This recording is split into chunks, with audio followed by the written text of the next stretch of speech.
Hello. Today we're going to be talking about some different statistical analysis. We have three different topics that we're going to cover today. We're going to talk about the measures of central tendency and variation and how to compare them. We talked about this a little bit earlier this year already. We're going to explore some sampling error, and we're going to learn how to calculate standard deviation. This is a major bit in terms of the statistics course that we are currently working through. So we need to really understand how to do the standard deviation. All right, for central tendency, most of you know what mean, median, and mode are. However, the question is, when do we use mean, median, and mode? Well, most of the time we use mean. The problem with mean is sometimes when we have outliers, it will drastically change what the mean is. Remember what an outlier is? It's a number that is really far outside the data points of all the other ones. Median, we use median as our second choice. We always use it when we can't use the mean and that there's no big gaps. The mode we do when there are one set of numbers that is used way more than any other, significantly more. It's the one that we probably use the least, but it is sometimes the most accurate. And I'll show you one that does the mode here in a little bit. All right, let's try a couple of these. A new internet company has 3 employees who are paid $300,000, 10 who are paid $100,000, and 60 who are paid $50,000. What's the measure of central tendency that best represents the pay at this company? This is actually the one that mode is the most valid. If you go into this company, what would you expect to get paid? You would expect to get paid $50,000. There's only a few that are paid anything different. So to go ahead and expect anything different would not be accurate. So we're going to take the one that happens the most because it happens so much more than the other ones. 60 to 13 total. This is definitely a mode. Now the median ends up being the exact same as the mode because of how many there are, but this is a mode problem. So now looking at this one, notice that all the data points are really close together. There's no specific mode or anything going on. So we're just going to take our first choice, which is the mean. There's no outliers, so I don't have to worry about that. This one is definitely a mean. Now this one again is one of those ones where we have some really big numbers. So if we have some really big numbers and most of them are normal, we can't go ahead and worry about doing the mean on this one. So this one has to be median or mode. And here we are again. Now this 40 here causes us some problems. Okay, that's not where the rest of the data is, and that's going to change our scheme. So we'll probably want to just use the next best thing, which would be the median. All right, we talked a little bit a couple days ago about population and sample. Population is the whole group, where sample is just a small subgroup of it. A company has each of its employees complete a survey on community habits. Now, did it have everyone do it? Absolutely. So this would be a population because every employee did it. Determine this one. Every 5th table at the cafeteria is interviewed to find out what the students eat for lunch. Now, obviously at Grant Park, the every 5th table wouldn't be that many, but if you have a bigger cafeteria, every 5th table could be enough of a sample of the total population. It's not everyone because they're only going every 5th one. Every 4th student, again, that's a sample. When the entire baseball team was asked, that's a population. All right, sampling error. Sampling error is actually pretty easy. All we do is it's 1 over the square root of the number of people in the population, plus or minus from our value. I'm sure you've noticed on some statistics that are printed in newspapers or online, and it says plus or minus 2% or something. This is where they get that 2%. It's from the sampling error. So a random survey, 1,710 teens, 76 said that they were downloading music from the internet. what's the margin of error. You're going to go ahead and take this, and we're going to take that 1710 and put it in our square root here. Go ahead and simplify that, and you get 0.02. Now that is a decimal, so we want it as a percent, so we're going to move it 2 over. So that's what our error percent is. So what does that mean? That means 76 could be up 2.42 or down 2.42.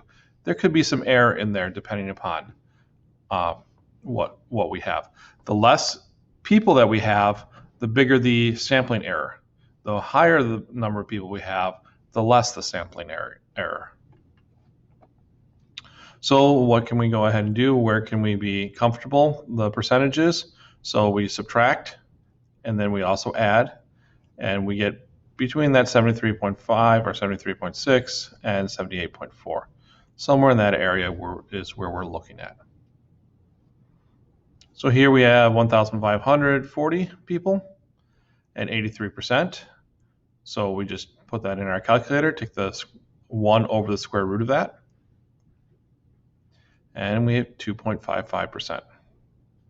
So then we add 2.55 to 83, which is 85.55, and subtract it, and we get the 80.45. All right, here's the main formula that we're working with today. This is a very basic formula. Well, it's not a basic formula. It's actually a very difficult formula. But this is a basis for a lot of what we do in statistics. Now, I'm going to tell you how to do this by hand, but I'm also going to show you how to do it on your calculator. I strongly recommend just using your calculator to do it. You can also do it inside your computer on Sheets or Excel. We'll also do the data for you. But notice that there are 2 different ones, one for a sample and one for a population. For the most part, we're going to be working with the population one, so do not necessarily worry about the sample. We'll talk a lot more about sample and population in the statistics book later on. So let's go ahead and take a look at how to do this. The daily average in Fahrenheit in a city for the first 10 days were given here. For the first 10 days of this year, they were this one. Find the standard deviation for the first 10 days. Now, what a standard deviation is it's how close our numbers are together. The smaller the standard deviation means that our numbers are very close together. They're tightly packed. The farther away the standard deviation is, the bigger the standard deviation, the farther away the numbers are. So they did give us 2 sets of data. We're not going to take a look at the second set here. We're just going to take a look at the first one. And what we have to actually do first in order to find standard deviation is find the mean. So we're going to have to find the average. So the population, and so to find the mean of the first several days is 50.6. Now this symbol here is called a mu. Mu does stand for mean.